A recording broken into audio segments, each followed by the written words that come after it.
We'll get started in just a moment.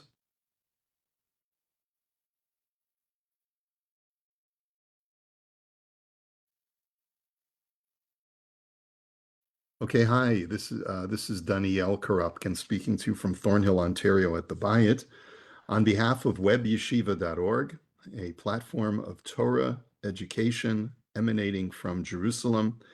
And we are studying Rebbe Saadia Gaon's Emunot Videot. In the Rosenblatt edition, which is really the only English edition that has the entire Emunot Videot that I'm aware of, we are on page 73. We're discussing the first section of which is really Reb Saadia's exposition on his theory of creation, or the Torah's narrative of creation. According to Rebbe Saadia, we must follow the Torah's account of creation, which is that God created the world in time from absolute nothing, and that the creator is God. So that's something that Rebbe Saadia set out to prove and to demonstrate in the earlier parts of this treatise.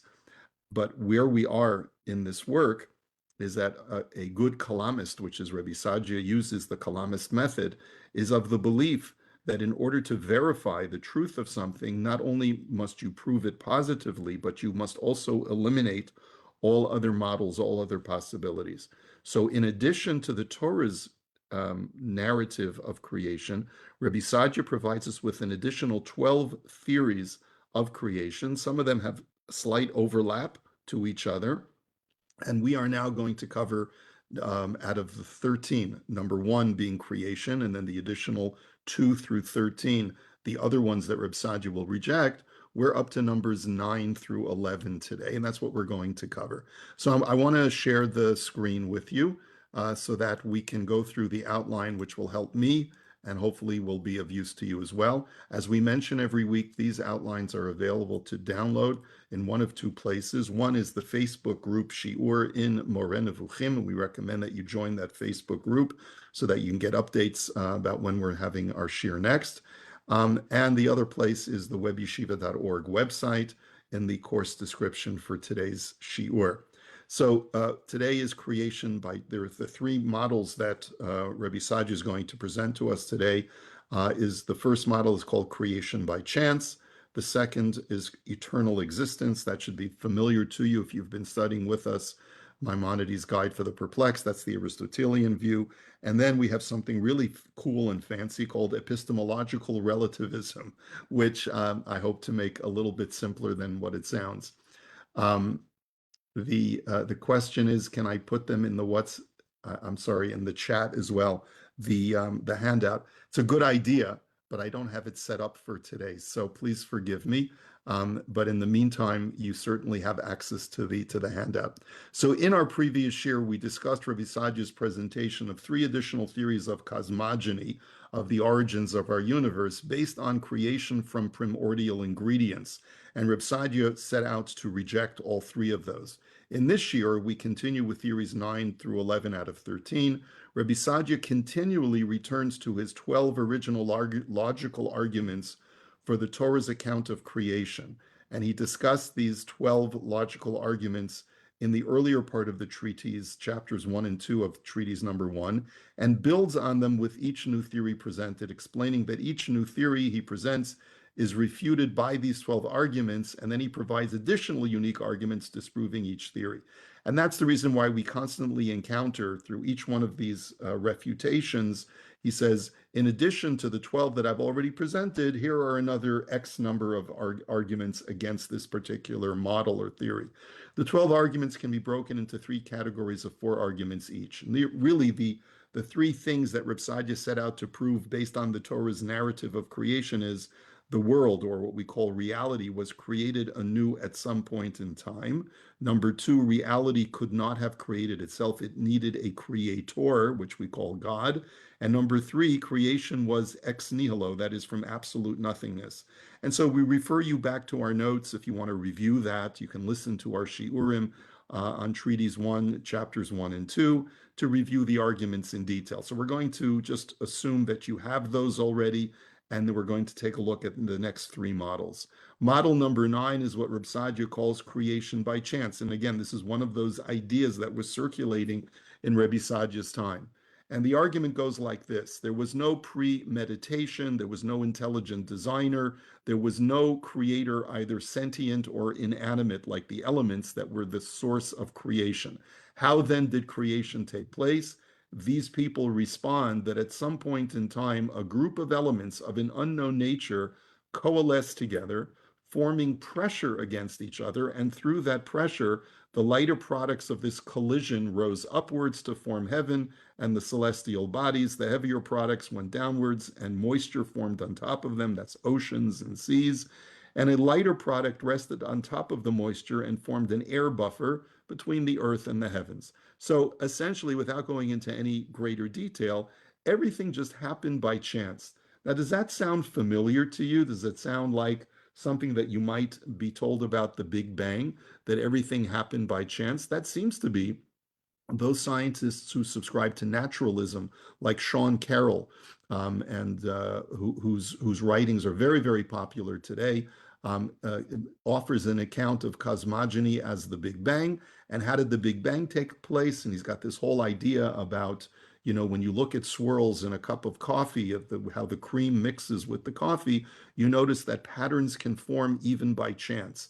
And so he uses those kinds of argumentation to suggest that even though we have no idea where reality comes from, where that original cosmic egg that is the source of the Big Bang originates, nonetheless, these things can happen just spontaneously on their own. And this harkens back, this is a modern theory, but it harkens back to what was going on in the 10th century in the times of Rabbi Saadia Gaon. He's aware of this. He says, these people are more foolish than all the aforementioned theorists. They are subject to the refutations of the 12 original arguments for the Torah's narrative, which we mentioned above, plus an additional 3 arguments, which are all variations on the same basic argument that if everything is by chance, there is no such thing as nature. And here what Rabbi Saadia does is he provides a conceptual argument against things happening by chance, because his argument goes like this, and these are the 3 sort of parts to this argument. When something is said to happen by chance, this means that it is being contrasted with something that occurs naturally or based on the expected laws of nature. So we can either say that something occurs naturally based upon what we expect things to occur, that like, Newtonian physics, every action has an equal and opposite reaction, or, when you drop something from the sky, it falls to the ground because of gravity, so forth and so on. That's nature. Something that happens by chance is a departure from nature, something that occurs that is unexpected to occur. Now, according to these theorists, everything was in a state of nature until something happened that was by chance, meaning that it departed from the norm and sort of created this coalescence of unknown elements that sort of just exploded into the world that we have today. So he says, if all existence occurred by chance, then what is left to fall under the category of nature? Rav Kitover gives an analogy of something anomalous that would occur, let's say, by chance, a mutation of some sort. So, for example, a person who is born with 6 fingers instead of 5, we would expect that there would be a preponderance of 5-fingered people, but this is something that has never been quantified or presented to us. We live in a world that came about through something that was a mutation or a departure from the norm. So then what is the norm? That's the question that he says these theorists have to account for. What is the norm if everything in our universe is a result of a departure from the norm? Second, normally that which occurs by chance is in the minority of occurrences when compared to those things that occur naturally. What is that majority of occurrences that is not visible to us, nor have we experienced? It's really a variation of the same thing. If we encounter one person with 6 fingers, we only look at it as having happened by chance or a departure from the norm, because most people, the vast majority of people, have 5 fingers on a hand. So therefore, where is this? There is no exposure that any sentient being has to this normal state or this natural state that these theorists state exists in the background of our universe. And third, that which occurs by chance is temporary, since it is anomalous. It's not something that's going to perpetuate itself for any extended period of time. This means that our existence must be temporary by comparison to that which is natural or normal, which has permanence. What is that natural state that, again, we have never witnessed? So it's really three arguments, but it's really one argument, but really presented in three different ways. And that is, if something happens as an abnormal departure from the norm, then our entire existence is an abnormality. What is the normalcy that we have never seen? And these theorists don't describe this at all. Their argument is therefore delusional because they have no basis for it in demonstrating anything that exists that is the state of normalcy, and it lacks all logic. I add an additional four logical arguments against them, says Reb Sadia. Number one, they contend that these initial elements coalesced from somewhere else to form our reality. Where is that other place, and what caused them to flee that other place to coalesce together? What impetus did these elements have to move away from their natural state and to crash together to create our universe? It really does almost sound like the Big Bang. Number two, what was the nature of these primordial ingredients before their coalescence? Were they the same as things are now, or were they different? If they were different, let them explain what they were like. And this is also something that modern scientists make an effort to explain. They say we can get as close to the milli, I forget what the measurements are called, but very infinitesimally small measures of time right after the Big Bang, but they cannot get to the actual moment of the Big Bang to have a depiction of what that cosmic egg was like. And number three, they argue that the lighter parts of this coalescence ascended upwards to form the stars.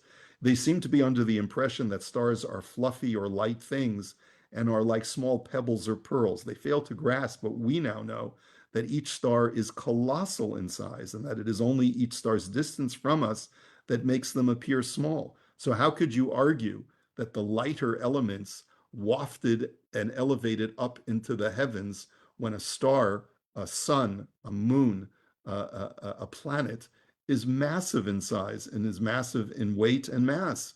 So how could that be that these are lighter and therefore they ascended on their own? That doesn't make any sense based on what we know in modern science already in the 10th century. And finally, number four, if they are correct, let them demonstrate other cases in our frame of reality or experience where things coalesce by chance into complicated structures. Let them provide an example of how stones and wood coalesce to form a house by chance, or how wood and iron coalesce to form a seaworthy ship that won't sink immediately when it goes out into the water. There is obviously no evidence of this, and of course, this is what we call, and we've seen this before, the watchmaker argument, which was really presented more in the 19th century as the proof of intelligent design. How can things coalesce by chance into more complicated structures? That's the argument that he says I have against this theory, the people who present this theory.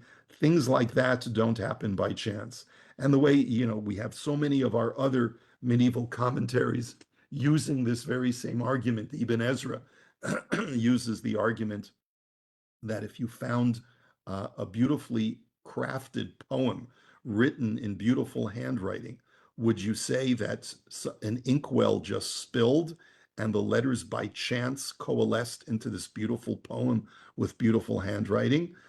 This is precisely what scientists today are suggesting, that if you have an infinite amount of time, then eventually, even something that is so far-fetched as to say that a monkey could type put a monkey and type in front of a typewriter, eventually, if he has an infinite amount of time, he'll be able to produce all the works of Shakespeare. So these things can happen by chance, is what the current working theory is. It seems extremely unlikely. It seems to put a strain on credulity of the human mind.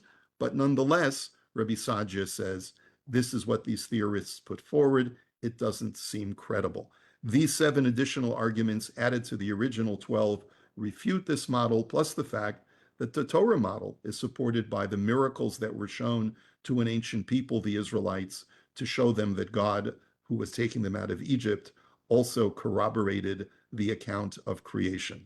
I want to note here at this juncture that the Rambam presented this model of creation by chance as well, and he also rejected it harshly, stating that Aristotle also rejected this whole idea of creation by chance, because we all know that even though Aristotle and the Rambam are very far apart in the story of cosmogony and how the world comes into existence, because Aristotle believed in an eternal existence, he nonetheless believed in a prime mover, an intelligent designer, a sentient designer who was responsible for all of existence, and not that things just happen on their own by chance or randomly or through mutation, right? So there are two little snippets that I wanted to just bring to you to refresh your memory for those of you who have studied the Moreh Nevuchim together with us. The Rambam at the end of chapter 13 of the second section, which is, as many of you know, the second section of the guide is all about, at least a portion of it is all about creation. He says, this is a full account of the opinions of those who consider that the existence of God, the first cause of the universe, has been established by proof. But it would be quite useless to mention the opinions of those who do not recognize the existence of God, but believe that the existing state of things is the result of accidental combination and separation of the elements, and that the universe has no ruler or governor. This, of course, I'm using the Friedlander translation from the early 20th century. Such is the theory of Epicurus and his school and similar philosophers, as stated by Alexander of Aphrodisias. It would be superfluous to repeat their views, since the existence of God has been demonstrated, while their theory is built upon a basis proved to be untenable. And he doesn't really go and expand in this idea that much. He's really basically says, Ayin Aristotle, go, I refer you to Aristotle. He has a full exposition on this subject. But in chapter 20 of the same section of the God, he does expand just a little bit more. He writes, according to, and this is the beginning of chapter 20, according to Aristotle, none of the products of nature are due to chance. His proof is this: that which is due to chance does not reappear constantly nor frequently, but all products of nature reappear either constantly or at least frequently. This sounds very much like Rebbe Sajja's third argument. Or was it the second argument? His argument basically being is that something that is by chance, that is a mutation, a departure from the norm, is very transitory and really doesn't appear very much. It's very, very rare. And yet we find things in our universe being consistently the way that they are. The heavens, with all that they contain, are constant. They never change, as has been explained, neither as regards their essence nor as regards their place. But in the sublunary realm, which is our world, the terrestrial realm, we find both things that are constant and things which reappear frequently, though not constantly. Thus, for example, the heat of fire and the downward tendency of a stone are constant properties, while the form and life of the individuals in each species are the same in most cases. All this is clear. If the parts of the universe are not accidental, how can the whole universe be considered as the result of chance? Therefore, the existence of the universe is not due to chance. The following is, in short, the objection which Aristotle raises against one of the earlier philosophers who assumed that the universe is the result of chance and that it came into existence by itself without any cause. And then he goes into the rest, he launches into this longer exposition through the rest of chapter 20, which we refer you to. Okay, so that concludes our discussion of model number 11, which is a universe by chance coming into existence through the random coalescence and crashing together of different elements, which we have no idea how that happened, sort of like the Big Bang Theory, but really not exactly, but very much based upon that same kind of premise. Okay, next, model number 10, which is eternal existence. Now, note that Rebbe Sajja had discussed this model in the context of creation from primordial natural states, which was model number 6, Hule, model number 7, or the celestial elements, or celestial element, the fifth element, model number 8. So we really did, in our last session, talk about these a different three set of theories which take some primordial ingredient that has eternally existed and uses that ingredient to create the world that we experience, our reality that we experience. Here, Rabbi Saadia is basically arguing against the general theory of eternal existence. And he's using the classic Aristotelian model of eternal existence, not the Platonic model of a primordial ingredient, which in Greek is called hule, that gives rise to our existence. He provides logical arguments against the foundational argument for eternal existence in this model. He says the argument appears in many forms, some arguing for eternal existence of all things as they are now, and others arguing based on the primordial hule, that's the Platonic model, as we mentioned. Essentially, they argue that things as we experience them now have always been this way. The reason for this is that all heavenly and earthly phenomena, such as plants and animals, have never been witnessed to have undergone any beginning or end to their existence. We only accept that which our senses tell us, and since we have never seen a creation of these things, we conclude that they have always existed as they are now. In other words, going backwards in time and going forwards in time, do a thought experiment. Was there ever such a situation where the world lacked trees, for example? How can we conceive of such a thing? The argument basically says the only truth that you can accept as absolutely true are things that you experience with your senses. And if that's the case, have you ever sensed a universe without trees? Have you ever sensed a universe without oxygen? Have you ever sensed a universe without clouds, without mass, without elements, without anything that we experience in our realm of existence? If you've never experienced that with your senses, then there is no basis to assume that at some point going backwards in time, that there was such an existence, because we have never had a sensory experience of that kind of reality. You might imagine that kind of thing, but it's only a false image in your mind, since we've never experienced it. It must not be within the realm of truth, within the realm of reality.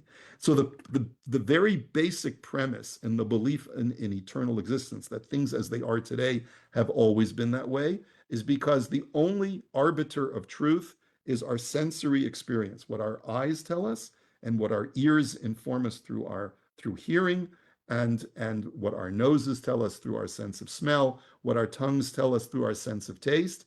Anything else must be rejected. And if we've never seen any reality that is devoid of the current contents of our reality, then we must reject it as being false. These people, and he seems to be saying that they're arrogant, because remember, this is the mainstream belief. This is what Aristotle brought to the world, and by Reb Saadia Gaon's time, the world largely subscribed to Aristotelian science. They believe that there is no refutation to their argument, but I contend that this model is more foolish than all the aforementioned models.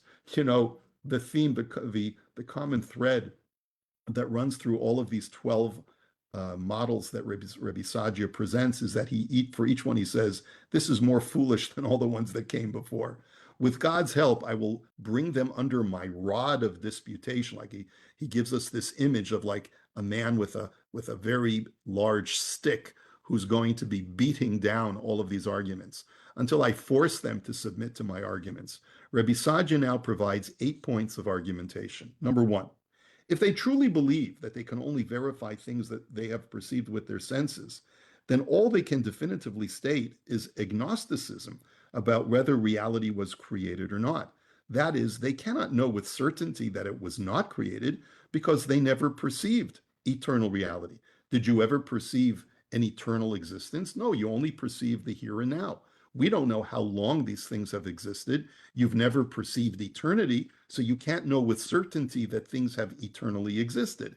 If they seek to extrapolate this, that things that we see them as now have eternally existed, then this, as a result of their sensory perception, then they are departing from the whole premise of their argument, that the only arbiter of truth is what I can sense. If I cannot sense eternity, then what proof do you have that things have eternally existed? You may not have proof that there was a creation, but you also don't have proof of an eternal existence. So yes, your senses have never told you that things at one time did not exist as they are now. Fine, but your senses also have never informed you that eternity is a thing. So therefore, you can't, the most that you can say is that you don't know what existed yesterday or the day before or whenever you don't whatever your senses did not bring to you. So let's say 100 years ago, I don't know, I cannot say with certainty what happened because I was not there to experience what happened 100 years ago.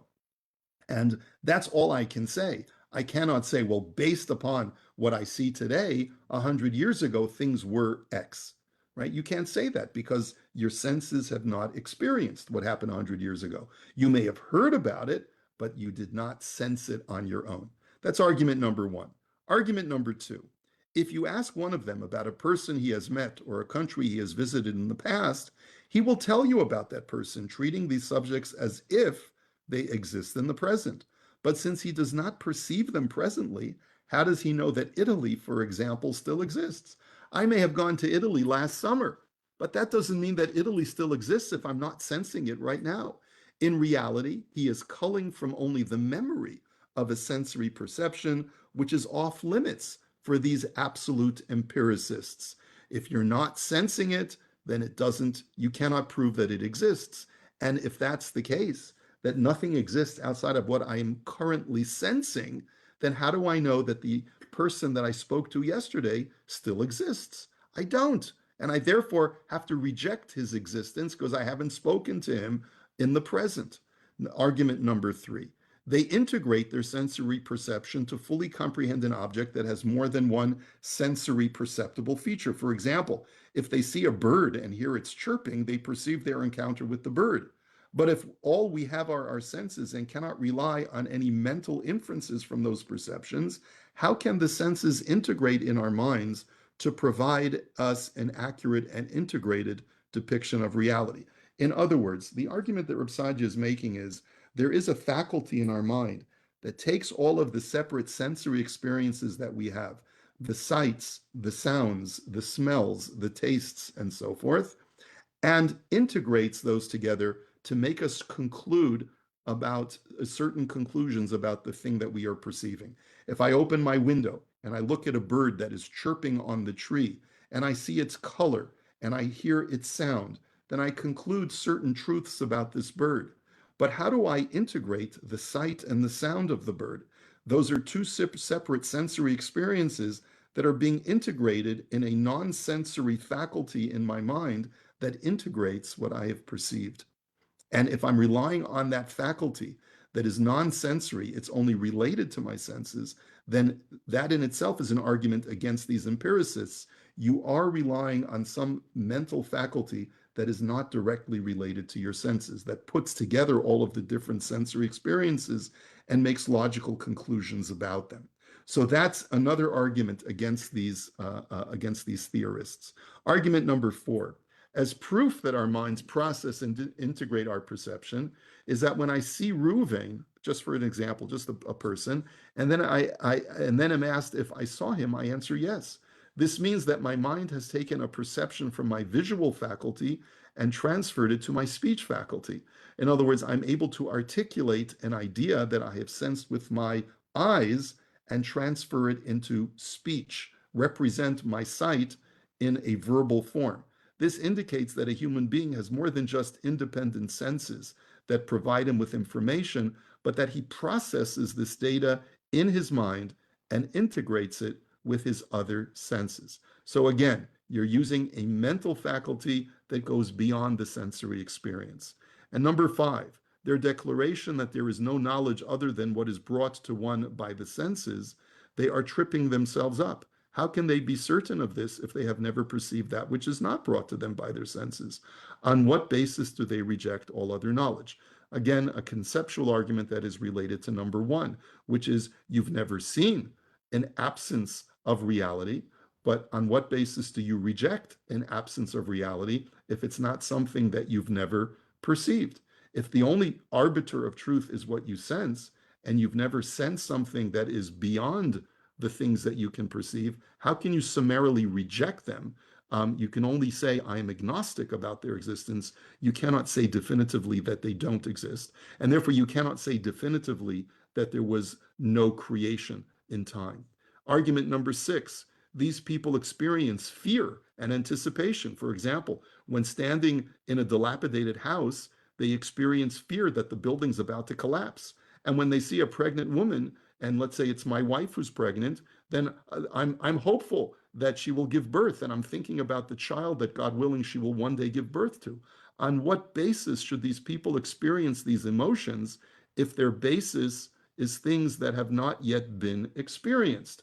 The whole basis of fear that the house is going to collapse is based on something that you haven't sensed. All you sense is a house that is in danger of collapsing, but you don't know that it's going to collapse. So you should summarily reject the prospect of future collapse and then not be afraid. If your wife is pregnant, you should reject the prospect of that pregnancy turning into another human being because it's not something that you have sensed. So on what basis do you have these emotions of fear or anticipation and hope? It's only based upon things that go beyond your senses. So this is proof that even if you espouse this theory, you don't really believe it because your emotional responses to life betray your very philosophical belief. Number 7, the fact that they take medications and remedies, many of them quite unpleasant, because they believe that these things will cure them, proves that they believe in the realm of ideas outside of their immediate sensory perception. Again, a variation on the same theme. And finally, number 8, when it is snowing outside, let us ask them what snow is made of. If they say that it is from the air, then they are demonstrating their ignorance. But if they say that it is water frozen by cold air, and again, this is not something that they have seen themselves, but they surmise that when water droplets in the clouds are exposed to cold air, those droplets are frozen into snow, then they are betraying their argument since they have no sensory perception of this phenomenon, but rather scientific extrapolation. If they further submit that the water that formed in clouds came from water vapor that rose from the earth, they are only further betraying their belief because they are subscribing to something that they have not sensed themselves, but is based only on inference and extrapolation and logical argumentation from the laboratory or from scientists. And again, you're demonstrating that you don't really believe what you say. We will therefore not let up on our punishing rod until they concede that one cannot rely on immediate sensory perception alone, but that one's mind integrates one's perception and infers ideas from these perceptions, leading to secondary, tertiary, and quaternary conclusions about reality. And therefore, there is nothing wrong with inferring from our current reality that there was a creation in time. And our scripture has already confirmed that man must conjoin his sensory faculty to his intellect in order to arrive at truth. As God says to Job in chapter 12 of Job, Halo ozen milin tivchan v'cheich ochel yitamlo, that the ear hears words and is able to discern those words, and the palate is able to taste food. B'yeshishim chokhmah, but nonetheless, the elderly have wisdom to be able to take those sensory perceptions and to integrate them.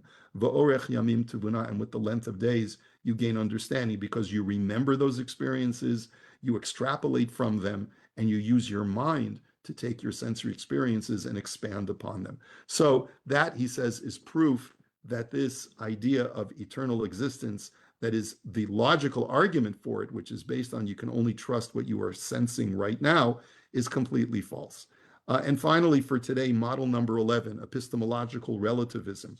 I know that's a mouthful, but it's very simple. This theory argues that anything that a person conceives in his mind is true for that person.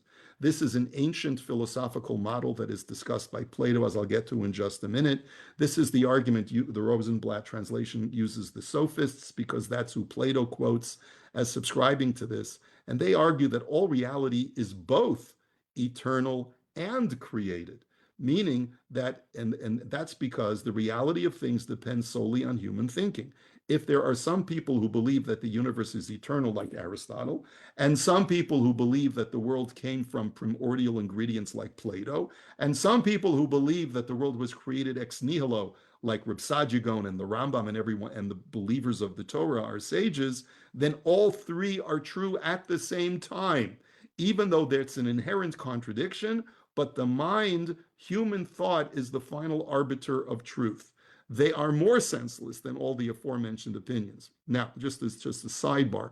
In other words, reality is not independent, but is a construct of human perception. Think quantum physics and Schrodinger's cat, which we talked about, I think, a couple of weeks ago.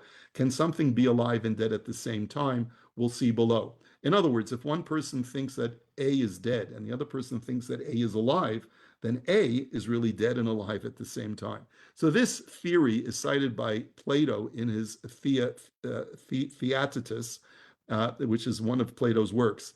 Man is the measure of all things, of the things which are that they are, and of the things which are not that they are not. Meaning that whatever a person thinks defines reality.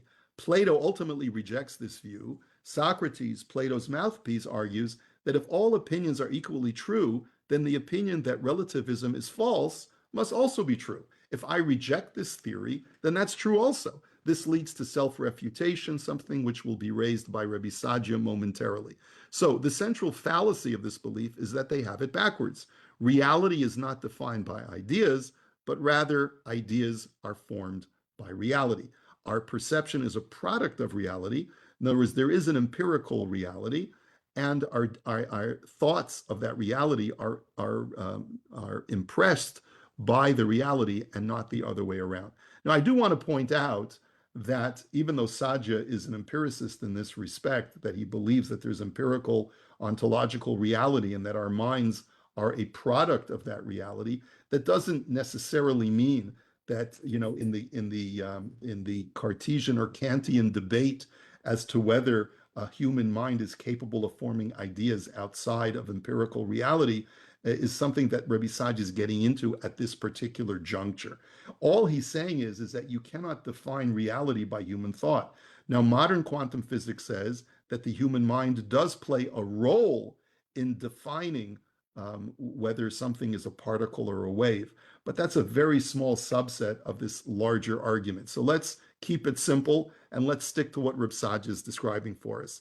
So Reb Sadia says, I spoke briefly about this in my introduction to this work. In the Rosenblatt edition, it's on page 15, but I have left room to add to this discussion, which I do now.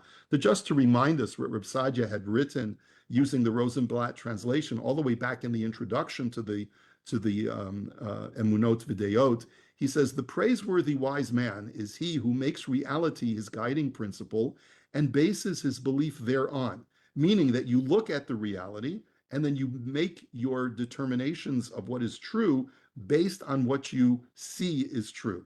Notwithstanding his wisdom, he relies only on what is deserving of trust and is wary whenever caution is in order. The reprehensible fool, on the other hand, is he who sets up his personal conviction as his guiding principle, assuming that reality is patterned after his belief. There are so many examples of this in modern society. If people think that Israel is evil, they will create all different types of falsities in order to prove that belief. And instead of looking at the facts and inferring the truth from the facts, they will first create a premise and then create facts that are based on that premise. It's the same corruption that is taking place today. Notwithstanding his ignorance, he trusts in what should be shunned and shuns what is deserving of trust. All this is borne out by scripture, which says, a wise man fears and departs from evil, but the fool behaves overbearingly and is confident. Okay, so that's what Reb Sadia had said before about a person who thinks that his mind is the arbiter of truth and not what he actually experiences empirically. This model leads to multiple absurd conclusions, of which I will mention 7. These are all, again, variations on the same idea. So, for example, if two opinions about a thing lead to two opposite truths about that thing, so for example, one person believes that the universe has eternally existed, another person believes it was at one point created in time from nothing. So both of them are true according to these theorists. The same thing could be said of 10 opinions, that they would lead to 10 truths about the same thing, or 100, or 1,000, or 1,000,000, or an infinite number of truths. And secondly, as soon as an 11th person thinks about the matter and develops a new opinion, then this thing's truths are now increased by one. Conversely, if a person were to forsake his opinion about the thing would now have a reduced number of truths about itself. It is therefore impossible to know how many truths about a thing exist, since no one can meet every single person who has contemplated that thing to know the finite amount of truths about that thing in question. By the same token, if no one has ever contemplated a thing, then it would follow that that thing doesn't exist, which is a variation on the age-old question in philosophy: if a tree falls in a forest and no one is around to hear it, does it make a sound? According to this idea, if every realistic truth is based upon perception of the human mind, if the human mind believes it to be true, then it is true. What if no one is thinking about something? What if no one is there to witness the tree that falls in the forest? Then no one's thinking about the tree, and therefore the tree simply doesn't exist. Not only does it not make a sound, there are no trees. Okay? If two opinions cause two things to be true, then this should hold even if one of those opinions is flawed, not based on proper research or logic. So you have Ruvain and Shimon. Ruvain has gone and studied philosophy for years and come to certain conclusions about reality based on his studies. And Shimon has wasted his time for that same period of that Ruvain has studied, and he comes to other conclusions that are completely opposite of Ruvain based on his ignorance. So both can be true because everything is based on the human mind. The fact that someone believes it to be true makes it ontologically real. This means if two people have differing opinions as to whether one is alive or dead, and even if one of the opinions is clearly wrong, because the person who thinks he's dead has no evidence for that, right? Then nonetheless, that person is both alive and dead, like we mentioned above with Schrodinger's cat. By extension, even if both opinions are faulty, then both are true, but the thing's true reality is non-existent. What if Reuven and Shimon both have a false conception about X? Then their thoughts make that to be true, and X's true nature is false. For example, say two people see a red piece of fabric. One thinks it is white, incorrectly, because let's say he's colorblind, and the other one thinks it is black because he doesn't have sufficient light to discern its color.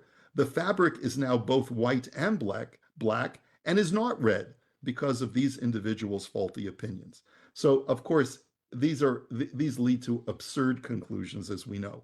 Besides all the above, we have already proven the Torah's account of creation. Scripture too rejects the notion that one thoughts define reality. He quotes a very interesting pasuk from Eov, Toref nafsho be'apo, which according to the Mitzudat David means that Hashem is castigating, is criticizing Eov. Eov, you're so upset about all of the suffering that you are currently undergoing. You are really at your wit's end. But if you're upset, and because of your upset, you come to certain conclusions that maybe God has forsaken the universe. Does that mean that God must forsake the world because of your thinking?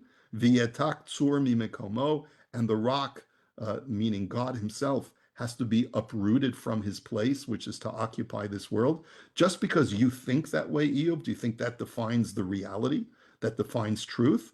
Absolutely not. Truth is truth, and a human's thoughts about that have no bearing upon the truth. Now, of course, again, with rare exception, in cases of quantum mechanics, we may argue that point on some small level, but the basic idea is still with us. So, friends, this concludes our discussion for today. The three models, 11, 12, and 13. Sorry, 9, 10, and 11. Next week, we will be meeting Be'ezrat Hashem, and we'll finish this chapter. We'll do 12 and 13. We'll finish the theories and then conclude the chapter. We may even conclude the actual treatise because chapter 4 of this treatise is very short. We'll see if we can finish it next week, and if not, we'll do it the following time that we meet together. Any questions or comments before we call it a day? There's a lot of information here. Anyone want to chime in before we call it a day? So off topic, there's a WhatsApp chat from Nice Web to see you Yeshiva. all. Have a wonderful week, and Bezrat Hashem will continue this discussion next time. Take care, everybody. Thank you.